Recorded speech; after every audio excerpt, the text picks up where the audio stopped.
আমার দেশে নাগরিক দেবে আর মতুয়া হিন্দু গরিব তাকে বলছে সিএ করো তারপরে দেবো।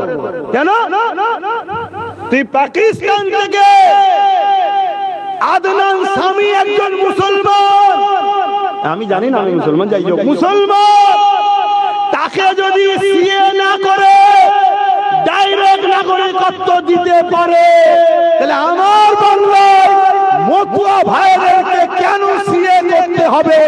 ডাইরেক্ট নাগরিকত্ব দিয়া ভারত সরকারের দরকার আছে না? জোরে বলে আছে না?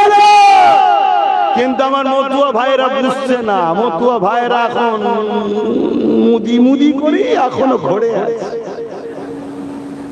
এখনো ভালোবেসে বলছি পরিবর্তনের সময় আছে।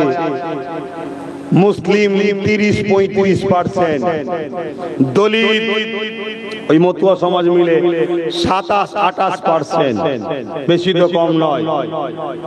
এক হয়ে যায়। কথা বুঝছেন না? বোঝেন না? কোন বাপের বেটা নেই তোমাদেরকে আমাদেরকে এক হয়ে গেলে রুখতে পারে। আর যদি আলাদা আলাদা থাকো দুজনই মরো, আর কি করা যাবে? তো হুজুর হিসাবে এটা বললাম, খারাপ করে ফেললাম নাকি গো? মানুষকে ভালোবাসার নামও ইসলাম, বিপদ থেকে মুক্ত করার নামও ইসলাম। জোরে বলে সুবহানাল্লাহ। তো যাক আমি চলে যাচ্ছি অন্যদিকে।